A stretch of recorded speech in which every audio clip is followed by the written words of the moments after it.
Neither snow nor rain, night heat nor gloom of night stays these carriers from the swift completion of their appointed rounds.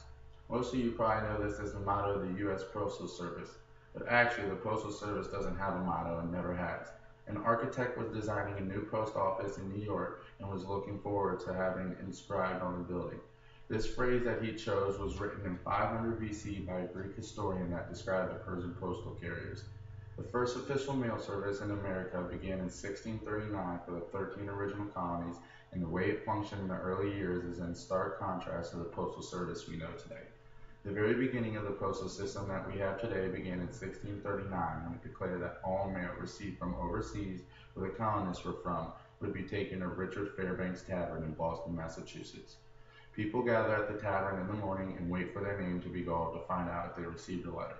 When the Revolutionary War began, the army needed to communicate their war plans through letters in order to defeat the British.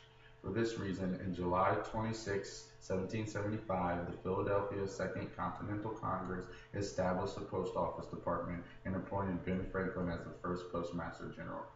200 years later, when the Post Office Department became the U.S. Postal Service, because of the financial problems, poor management, faulty equipment, and disputes over wages, a crisis arose at the Chicago Post Office. 10 of millions of pieces of mail just piled up and wasn't going anywhere. Even the postmaster of Chicago admitted they had mail coming out their ears. The Post Office Department was completely reorganized in 1970 by President Nixon, who signed the Postal Reorganization Act into law establishing the United States Postal Service. Because there's so much about the early postal system, I'm going to focus on the early modes of mail delivery. Horses were main means of mail transportation during the early years, and that continued until cars and trucks were introduced. Stagecoaches were the first vehicles used, followed by steamboats, which carried mail to towns without connecting roads. By 1831, trains, also called iron horses, took mail short distances. A few years later, all railroads began to transport mail. Eventually, post offices on wheels were set up in a special mail car. During the California Gold Rush, steamboats were used to take mail from New York to San Francisco, which took over a month.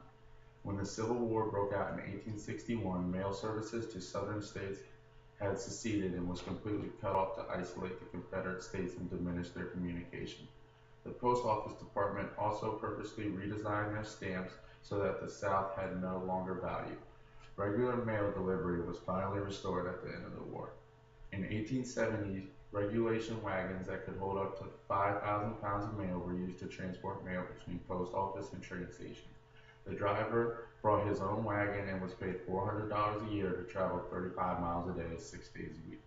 20 years later, special delivery bike riders appeared. Boys as young as 13 bought their own bikes and were paid 8 cents a delivery. In the early 1900s, parcel post began and was an instant success. Idaho around this time, carriers delivered mail on skis, taking about 80 pounds of mail 15-mile routes. Sleds full of horses with special snowshoes and were also utilized to transport mail through the mountains. The use of motorcycles for mail delivery began in 1900 and was known as the Flying Markel that was used for city delivery. Harley Davidsons therefore were used for rural delivery and required waterproof containers to hold mail. Then came chauffeurs, who drove mail trucks while the letter carriers sorted the mail in the back and delivered it. The first fleet of trucks was purchased for the Washington, D.C. Post Office. These trucks were often used to take carriers to their routes to save the cost of streetcar fare. The largest of these trucks could hold up to 15 mailmen. Coincidentally, in 1941, the first traveling post office made a daily trip from Washington, D.C. to Harrisonburg, Virginia. By then, postal jeeps were introduced, which ends the early postal system of delivery. Most of you have probably heard about the Pony Express, which has established and provided mail fast delivery between Missouri and California. This was 816 riders, and they were getting paid $50 a month. Express ran 24 hours a day, 7 days a week, 365 days a year. Information came from the Pony Express by Peter Anderson. The riders of the Pony Express had to swear the Bible not to cuss, fight, or abuse their animals. The horses were used every 15 to 20 miles, and the riders were changed every 75 to 100 miles. Abraham Lincoln's first inaugural address speech was the fastest delivery and took 7 days and 17 hours. There's one special character that deserves special recognition for his role in the early postal system. His name is Oni, and he was a stray dog that walked into Albany, New York post office one day in 1988. At first, Oni just hung around the post office, but then he was allowed to ride in the railway mail cars. Railway clerks considered Oni to be a good luck charm because of a time when train wrecks were common. Every train Oni rode in never wrecked. Oni traveled within the United States and also around the world, earning many medals. Sadly, Oni became aggressive in his older age and was attacked by and attacked a postal clerk. He was shot and died of a bullet wound, but money raised by mail clerks got Oni preserved at the National Museum. This information came from A Small Dog, Big Life by Kelly Irene.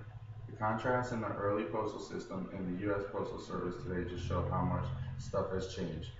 Back in 1790, there was 75 post offices, and the total cost of mail was about $32,000 a year. Today, there are almost 32,000 post offices nationwide, with the annual cost being about $40 million. In the early days, there were a limited number of vehicles to transport mail.